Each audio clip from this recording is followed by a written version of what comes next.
Wabarakatuh. Bertemu lagi pada kesempatan kali ini, saya akan menjelaskan tentang bagaimana cara mengendalikan stres agar tekanan darah Bapak Ibu bisa turun. Ya, perlu kita ketahui stres adalah merupakan sesuatu yang sering terjadi pada manusia, ya. Stres dikatakan bisa menjadi sesuatu hal yang baik atau sebagai motivasi, namun stres bila tidak dikelola dengan baik, maka akan menjadi sesuatu yang akan membahayakan bagi kesehatan. Nah, secara definisi, kita akan lihat apa itu stres. Stres adalah suatu kondisi yang menekan keadaan psikis seseorang untuk bisa mencapai suatu kesempatan, di mana kesempatan tadi untuk mencapainya menghadapi batasan atau penghalang. Ya, bila hal ini terjadi secara terus-menerus, maka akan menyebabkan seseorang menjadi stres. Nah, kita sering atau banyak kita temui orang tidak menyadari akan dirinya mengalami stres. Ya, bahkan dia mengaku bahwa dia tidak mengalami stres. Hal ini akan berbahaya sekali bagi Bapak Ibu penderita hipertensi. Ya, oleh sebab itu pada kesempatan kali ini saya akan coba untuk memaparkan ada 6 tanda-tanda yang mengindikasikan bahwa tubuh kita sekarang sedang mengalami stres. Ya, yang pertama adalah kalau Bapak Ibu terkadang merasakan susah untuk berkonsentrasi atau berfokus pada suatu pekerjaan, maka ini adalah salah satu tanda atau ciri-ciri tubuh kita mengalami stres. Ya, ciri-ciri selanjutnya adalah yang kedua, yaitu ketika Bapak Ibu sering merasakan sakit kepala, bahkan diikuti dengan sulit untuk tidur, ya, sulit untuk memulai tidur. Nah, ini juga merupakan tanda-tanda kalau tubuh kita mengalami stres. Nah, sulit untuk tidur ini ternyata banyak kita temui orang-orang susah untuk tidur di malam hari. Ya, artinya apa? Banyak orang-orang yang mengalami stres di malam hari, ya.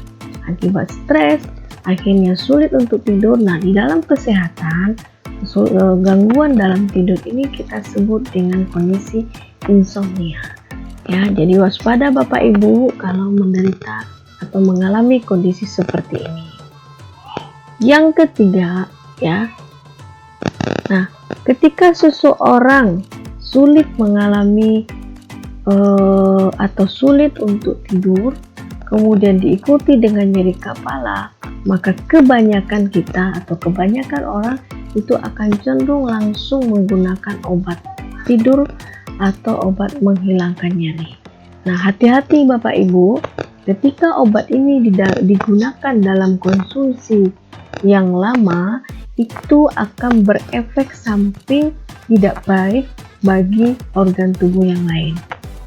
Ya, artinya ketika obat ini dikonsumsi jangka panjang itu bisa menimbulkan kerusakan dari organ tubuh Anda yang lainnya.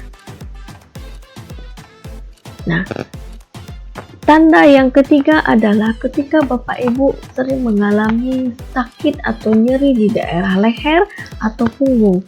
Nah, jangan berpikiran bahwa nyeri leher punggung langsung berpikiran bahwa terjadi peningkatan kolesterol. Tidak Bapak Ibu. Bahkan kondisi ini itu juga merupakan suatu bentuk ciri karena adanya beban mental, beban stres yang berlebihan yang Anda alami. Nah, secara medis, kondisi seperti ini disebut dengan tension type headache, ya, yaitu ciri-ciri orang stres yang diikuti dengan adanya keluhan nyeri leher sampai daerah punggung yang sering dialami. Ciri yang keempat adalah kalau Bapak Ibu merasa sakit terus-menerus, namun setelah diperiksakan ternyata hasilnya normal saja. Nah, hati-hati, kondisi inilah yang kita sebut dengan kondisi sakit yang diakibatkan oleh faktor psikologis. Ya, faktor psikologis artinya berpikir yang negatif itu membuat kondisi kita menjadi merasa sakit secara terus-menerus, namun secara pemeriksaan fisik itu tidak ditemukan adanya kelainan. Kondisi ini disebut dengan psikosomatis, dan ini merupakan salah satu tanda kalau Anda sedang mengalami stres. Ciri yang kelima adalah bila Bapak Ibu merasakan terjadi perubahan mood yang sangat cepat. Contohnya adalah terkadang merasa senang, kemudian dalam waktu dekat tiba-tiba merasa sedih, menangis, atau nanti kemudian merasa marah. Ya, jadi adanya perubahan mood secara tiba-tiba dan cepat itu juga merupakan ciri dari Bapak Ibu sedang mengalami stres. Jadi mulailah sekarang Bapak Ibu mengidentifikasi tubuhnya masing-masing apakah saya mengalami stres atau tidak. Jadi jangan diungkapkan bahwa saya tidak mengalami stres. Jadi kalau Bapak Ibu menemukan 6 tanda yang sudah saya jelaskan ini, berarti Bapak Ibu masuk tergolong orang yang mengalami stres. Hati-hati bagi Bapak Ibu yang penderita hipertensi, karena stres adalah salah satu pemicu tekanan darah Bapak Ibu menjadi meningkat. Ya, walaupun Bapak Ibu penderita hipertensi sudah minum obat secara teratur, makan sudah sesuai dengan anjuran, kemudian sudah olahraga, tapi kenapa tensi saya tidak turun-turun? Nah, salah satu yang paling besar berkontribusi juga dalam peningkatan tekanan darah adalah stres. Ya, jadi mulai sekarang cobalah Bapak Ibu identifikasi ketika memang menemukan tekanan darahnya masih tetap tinggi, maka perlu juga dilihat apakah Bapak Ibu mengalami stres atau tidak. Yang terakhir adalah sering mengalami mimpi buruk di malam hari. Ya, mimpi buruk ini sangat dipengaruhi dengan apa yang Bapak Ibu sering lihat ya. Misalnya Bapak Ibu sering mendengarkan berita yang tidak baik, menonton yang sifatnya berita-berita yang sensasional, akhirnya terbawa ke dalam mimpi. Dan upaya untuk mencegah ini adalah hindarilah menonton atau mendapatkan informasi-informasi yang negatif. Ambillah informasi-informasi dari televisi atau media berita itu yang menyenangkan saja, sehingga bisa membangkitkan aura positif pada tubuh kita dan tidak akan berefek terhadap kondisi tubuh yang akhirnya terbawa ke dalam suatu mimpi buruk. Oke. Nah, itulah 6 tanda kalau tubuh kita menghadapi stres. Jadi, mulai sekarang Bapak Ibu buatlah suatu prinsip untuk jadilah orang hebat di luar sana, ya. Jadilah orang yang selalu punya semangat, ya, bangkit, punya jiwa yang tangguh untuk meraih sukses di dalam kehidupannya. Saya yakin Bapak Ibu semua bisa untuk mewujudkan ini. Oke. Berikut saya akan tampilkan beberapa video upaya-upaya untuk menurunkan stres. Jadi ketika Bapak Ibu menemukan 6 tanda terhadap diri Bapak Ibu bisa memanfaatkan video ini untuk dipraktekkan supaya stres yang dialami mengalami penurunan. Berikut videonya. Silakan untuk menyaksikan dan kalau bisa mengikutinya. Pijat telinga dan leher. Ada 3 titik di kepala dan leher yang bisa membantu menurunkan tekanan darah dalam hitungan menit. Pertama, di belakang daun telinga. Tarik garis lurus ke bawah di tengah tulang selangka untuk menemukan titik kedua. Dengan menggunakan jari-jari, pijat leher dengan gerakan lembut ke atas dan ke bawah garis ini.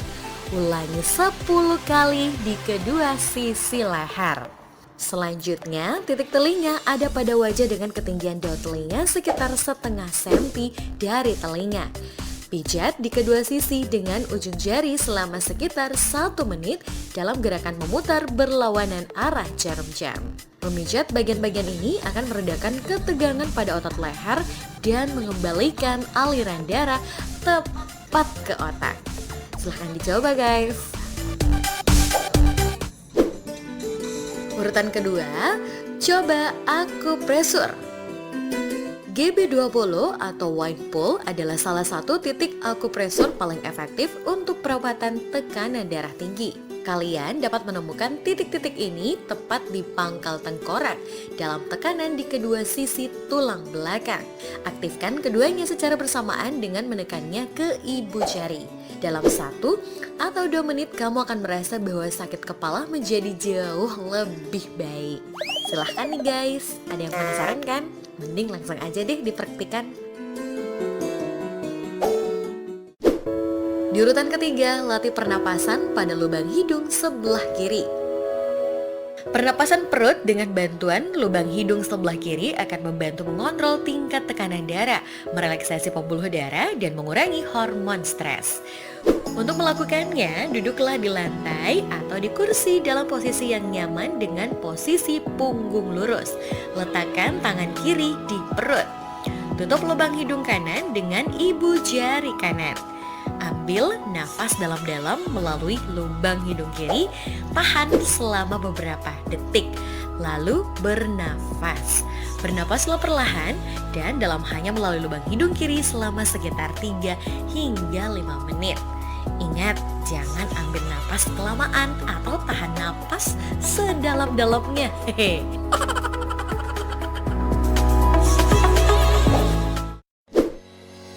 Di urutan keempat, coba berdengung seperti lebah. Bhramari Pranayama atau teknik pernapasan mengikuti dengungan lebah akan membantu langsung menenangkan pikiran dan menyingkirkan sakit kepala dan migrain yang terkait dengan hipertensi. Bagaimana nih cara melakukannya?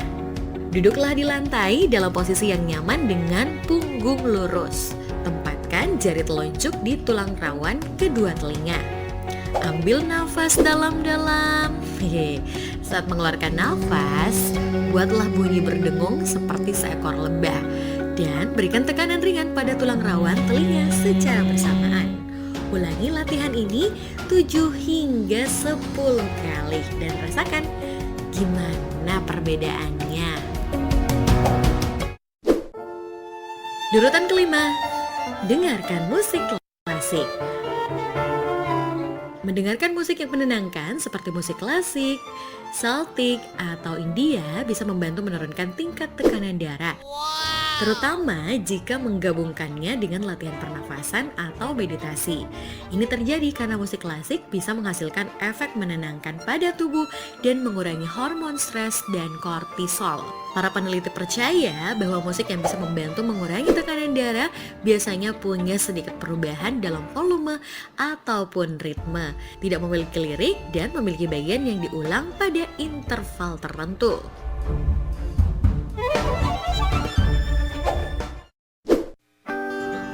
Di urutan ke-6, minum segelas air.